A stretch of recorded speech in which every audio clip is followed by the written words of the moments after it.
Hey, everybody, and welcome to another episode of Anna Twins. Today, we're going to talk about Monster Inc.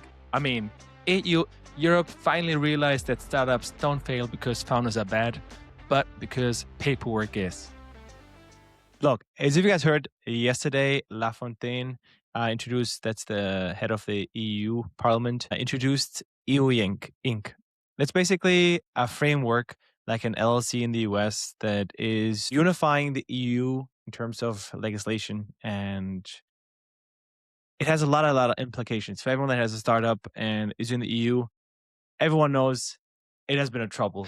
I mean, in general, I want to first talk about okay. So, for example, the LLC, so the US structure, what is like for those who are not founders yet. So, normally, if you have a company, most of the time you create like a C corp or LLC in the US because it's so simple. First of all, you just go online, you can do everything online because that is already a Like Stripe problem. Atlas, for example. Yeah. Great.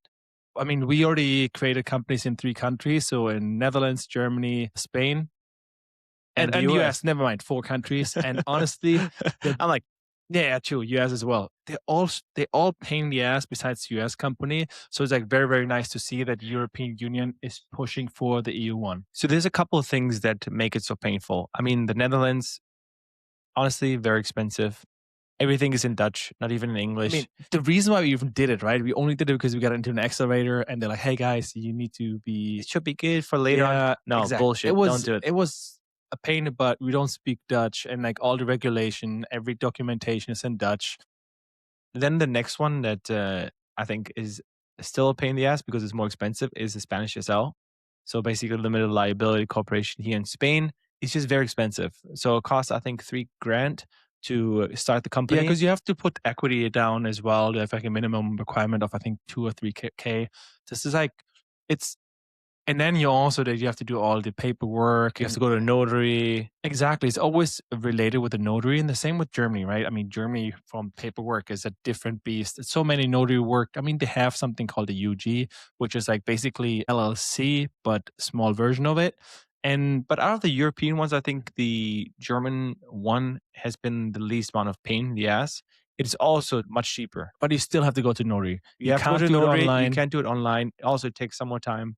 Yeah. Until you have everything. Probably takes 3-4 weeks. because you also need to get then like the paperwork from the Handelsregister, so like the Chamber of Commerce, etc. So it's like basically what we currently have in Europe, because I think that's very fascinating to see. Or basically in Europe, we have 450 million people, which basically everybody says, yeah, man, we have a gigantic market. But then when you look on what it actually is, is you have 27 countries, not only like a lot of different languages, but also if you look from a corporate point of view, you have always different entities. So for example, if you have a German UG, you can't hire somebody from Spain. You need to create a Spanish SL for this. So you have like Pain, all yes. these pain. Or for example, if you have you want to give out shares, it's super complicated, and that's why like Delaware or in general US entities are like the gold standard. All right, let's set the table. So why is it now being introduced finally? Well, there have been a lot of factors that play a role in it, right? First of all, AI chips and like energy defense startups. EU is finally waking up to the reality that we are not poor, we're just very fragmented. And they see that the competition, which being the US, which is venture capital plus speed, everyone is going to the US. I mean, for God's sake, we created a US company because we it's don't so even much live there. easier. Exactly. So much easier, so much cheaper. You can then also raise capital with that. Maintenance, much clearer. You can also like basically go to India and have some accountant do it. And you don't have someone in Germany who charges you 3 to 5% of whatever you earned last year. And China comparison again is centralized power plus execution, completely different. But Europe right now is rules, paperwork, But and tech cycles. what it reminds me of is just basically right now we are in the state where US was basically before the unification. So before it's like different states. You're like every state is like basically their own country, and like So we can we don't have to do the civil war here. Yeah, exactly. We don't do a civil war. Maybe the accountants do it between themselves because like no, we want my taxes. Oh, I'm gonna do it. I mean, that's also one of the things I'm still looking forward to. Is like what are the benefits? So, for example, one of the reasons why we had to create a Spanish SL, for example, was because we had investors from Spain, and by investing it they could basically get a tax benefit. So half of what they invested, they could deduct it from their taxes. So that's a big benefit. So I hope that the EU Inc. will integrate that for all like member states. So basically, it doesn't matter from who you invest, you will directly get that benefit for tax benefits. Same with the ESOP. So ESOP, for those who don't know, is the employee stock ownership plan. So the idea is that you can create or give stocks to the employees because right now this is also a pain in the ass. It's much easier in US. Look, for those founders, you're asking, why should I listen and why should I care? Especially if I hate Brussels. Because let's face it, most of the stuff that comes from there, it's just more paperwork. Well, if EU Inc. works, European founders, that means you and us, don't have to play the game in hard mode anymore because fundraising across borders is going to be much, much easier. There's not going to be such a thing as the Series A gap anymore. What is the Series A gap, Mark? I'm going to go back into it later because it's super interesting that for those who are listening from the US, are not familiar with this. For God's sake, on our own experience, like Yeah. we were raising money for Gazoom now 5 years ago, or 4 years, yeah, five, no, yeah, more than 5 years ago. It's like you need to have so much traction to like raise a little bit of money, just like. But that's different. That's in general the venture capital game Because we're my point playing is because you're in fragmented, Spain. right? So that's like Yes. because you have the fragmentation, so you only can go to the local markets, whereas you can't have funds that are cross because then you also have to say, okay, you either have in Europe you do German entity, or you have to go a UK one and or a US entity, which normally most startups tend to create a US entity later because once you have like you need big checks, that normally comes from the US. So basically, there's only one legal structure. So you don't have to do like company structure hopping, country hopping anymore. That you start off with, I don't know, in the Netherlands, then you jump to the Germany because now you got investors from Germany. And as Lucas mentioned already earlier, those investors, usually especially early, they get tax benefits or they have support from the German government in funds and grants, and they're only allowed to deploy that money into German companies. So this is like a very complex rule game book, and they have to play by this, right? I mean, I'm excited to see also how it will work with like how will you spin it down, right? Because I mean, we already spent down, I think like 6 companies, something like this, 6 entities. And man, it's a pain in the ass. It always takes years. You just like it takes like you have to do it again another year. You have to wait a year. By spinning down, you mean how it close companies, right? Yeah, exactly. Closing down a company in general. I mean, that's also a pain in the ass if you switch from the German entity to a Spanish entity. For example, we did that once, and the problem was like you have to do like what is the intellectual property right? Then you have to move it. Then you have to sell it for tax benefits or whatever. So it's like very complicated. And once you have the EU one, this would be like so much better because you don't have to switch it anymore. It will be also more attractive for foreign investors because if you have one entity that is for entire Europe, maybe US entities or investors might not be as scared anymore out of it. And you can also scale it much further because in general, Europe is rich, right? But since it's so fragmented, there's no unification and you can deploy the funds in such scale or there's so limited amounts that people are like, fuck it, I'm going to the US, I'm going there. So there's less pressure actually to create a Delaware company. But like reality check wise, at the beginning, look, for first time founders or early starters, it's going to make it easier to create it quickly, 48 hours. Not notary. That's so important. So like, much you different. don't understand. Like for those who are from the US, you don't understand how much harder it is in Germany or in Europe to do this. Pain in the ass. And the second of it is just like bureaucracy. Hopefully, EU is fucking pushing this through this year. So next year we have it. Just think about it not only of the creation, but if you go to the notary, you have to change something. For example, in you want to add something in the bylaws, something like this. Always have to go to the notary in Europe. In US, that's not the case. At least I think I don't think you have to. I think you should just update it. Look, I think also one thing that the EU now realizes is that the real competition isn't other startups, it's speed.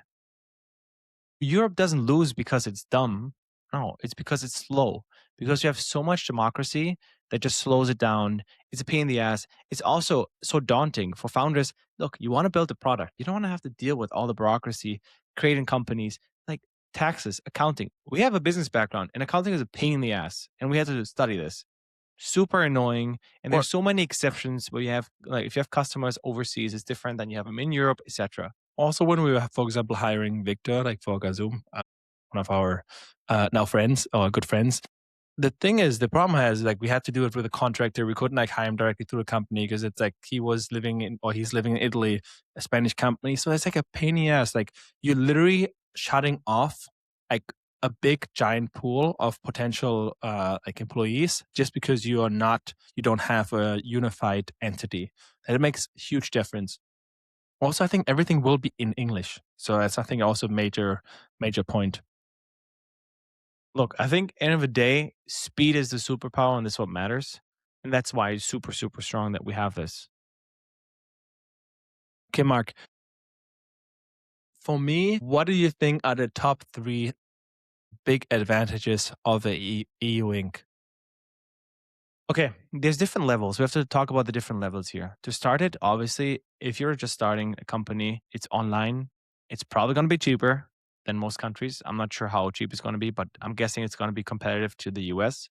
So that they are thinking of, look, we got to make it like the US. So it's the same. So people don't think about creating a Delaware one. That's the most common one in the US. And that's one. The second one is going to be that the integration or opening up new markets in the EU is going to be much easier since you only have one law, like One like entity. tax Just law, yeah. one entity. You don't have to create a subsidiary in a different country anymore. So it's only that. Second that. So and then that's the operational side. And then on the venture capital side, in general, you can attract a much broader audience of investors in the regard in all stages. Because in the early stages, people get tax benefits on a personal level, right? They invested because they're angels.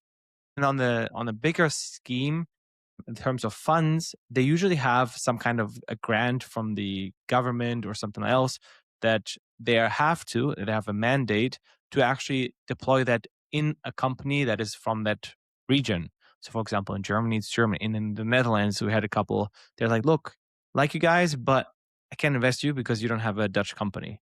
So these are the things that you then can go into more depth into.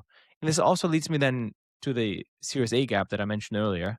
So the Series A gap is in the Europe very common.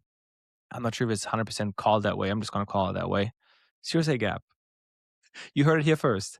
So basically, in Europe, it's first of all really really hard in the early stages because it's more traction based. But at some point, when you want to scale, the local market that you're currently in doesn't sometimes support your size of the business anymore. So, for example, unless you're in a country like Germany that is more developed, has more funds, is richer in this way, then, for example, Spain, then you can support a company from the early pre-seed up to a Series B or C. In other ones in Europe, you don't have that. And again, then you have a very, very small focus on funds because there's so little ones. So sorry, not lot of them that they can support a large number of bigger startups. And that's why they also go at some point, they move the headquarters from the EU and start a Delaware company. I have another one that I want to mention that we mentioned earlier a little bit is the ESOP. So like the basically one for the employee ownership plan. Because right now, Oh, think about it. You have a German entity you're hiring in different countries. Now, each country had different taxation timing, then strike price logic, vesting treatment. So vesting is, for example, you're getting 10% over 4 years, but you have a gap of 2 or 1 year. Let's put it this way. That means the first year you don't get any percentage, and then after the first year you're getting 2.5% out of the 10 of the 4 year time, and then you vest every month another whatever percentage that is still missing. And that will be changing with the EU Inc., because it will basically unify it so that we have always the same regulation, the same stock options. So it basically makes out of the total mess that is in the European Union, especially when we hire abroad, which is normal nowadays because like things well after COVID, people work remote. Also with digitalization, everybody just like they can work wherever they want, and like talent is not only be local; you can find it anywhere. So I think that's like a very very good point. This also brings me to the biggest questions that I still have was we don't know yet whether it has any benefits for taxation or how it can be used for holdings. So, for example, if you want to, because right now, if you have you started a successful company, you are just in there with your own, like as a person, not with another entity, so a holding company. You will have to pay once you sell the company. You have to pay taxes on your personal level. That's why normally people tend to have a holding company. Then you don't have to pay it only when you take it out. So you normally have, once you have the exit, the holding company will buy the properties, etc. That way you never have that liquidation event or the event that will tax you. So I'm very interested to see how the entire structure will be for the European Union or for the Euro Inc. All right, I got a juicy one. Tell me. Is EU Inc. too late? I don't think so. I mean, it is late to the party, but to be honest, there will always be new founders, and the founders will be thinking then, especially now with AI, more and more founders, as we mentioned in the other podcast, are coming out. They just have to be like, you're missing basically badges. So I'm thinking of badges because you don't What's a see badge? What's a explain? badge is basically it's like a year, right? Where basically a batch is like a bulk of people, so like a generation or a year. So like a one batch of founders, for example, who start founding now. Batch of cookies, like basically Yeah, exactly. like the generation there, or like Less because it's small like group. it's a cohort. A cohort. All right. So basically, so the thing is, yes, once they have a US entity, they will never go back. But the ones who are just going to get started now, and if you have the EU Inc., they will do the EU Inc., and then they will more likely stay here. Because that's the thing. The biggest problem is, think about you get the talent, you get the company started, but then when they're in Series A, they all move to the US or have a US entity. So you're losing all that, like literally tax money that the company would have brought into the entire European ecosystem. And I think that will definitely help retain it. I mean, this is the thing. Where could Europe fit in, right? Because the US is AI dominant right now. China is dominating manufacturing. What does the EU have right now? We still have the talent, and you see startups like Lovables, which was one of the biggest, or still is probably the fastest growing AI startups in the world. And I think, is it Norwegian, Swedish? What is it? I'm not sure where it is, But it's I think it's European. Norwegian for sure, and it's crazy how fast. I mean, it's growing. We're using it, right? I mean, that's also one of the products. Sweden, and we bought a yearly plan which costs like six grand. Well, our yearly plan, there's different ones. Yeah, exactly, the different ones. But it's just like because we see how much faster we can move with it, and it just enables you. Basically, you can operate like an entire team, developer team. Look, for those people who don't know, I think the EU, you should think of Europe like a holding company. Like, let's go through this model, right? The EU shouldn't act like a government. It should act like a holding company. Think about it this way. They should talk about capital allocation. How does the talent mobility work in all these countries? Strategic bets. What should we as a whole union, as a company, as a conglomerate focusing on? And then what's the long-term thinking? Like Europeans' hidden strength, right? What are we good at? Like, for example, Germany, manufacturing cars, in general, all that stuff. How do we support that the new companies are coming back or in there are innovating, keep innovating in that? They shouldn't be like, Man, look, reduce you shouldn't be doing that. regulations. You shouldn't have the plastic cap on the hat. Like, guys, that's not the real thing, right? This is the thing. You can think about this when your country is getting richer and richer. Otherwise, these are luxury problems to focus on. You should always have an economy that is growing because this way the population will also have the benefits of it. All right. So, what is the final takeaway, Lucas? For me, final takeaway, honestly, if this comes out this year, we might want to think about it for our holding companies. So I think overall it's great, especially if you want to hire. So it's like makes it so much easier. You hire across border, you're within the European Union. It's much more attractive for investors. For me, it's very positive, but I want to see how fast they can move, right? Because the thing is like saying it's going to come out or they're announcing it doesn't mean it comes out before 2028, whatever. Look, I agree. I think it's necessarily Make Europe great again, baby. It's overdue. It helps scale, obviously. And also, look, this will help the founders to focus on what they actually should be doing, focusing on the product, creating something great, not with bureaucracy, having to deal with something. Oh, how am I going to scale? Breaking their head around it. It's like, look, it's so much easier to go to the US than that. So I don't have to think about it. Hey, this is something that I can do this. I can just focus on this. I like being in Europe. I don't have to go to the US. I don't have to work, like have problems with visas and all that stuff. You can do it homegrown. So it just removes friction basically, which is great. So I think EU Inc. will not turn Europe in Silicon Valley yet, but it has the potential to do so. I mean, definitely for retention of talent and also like bringing more, I guess, tax money back into the European Union. Yeah, and I think also that some companies will think, well, hey, maybe I will convert back to the European Union. Yeah. All right, everybody. Hope you like. What are your thoughts? Leave us a comment below. And of course, catch you next one. Peace.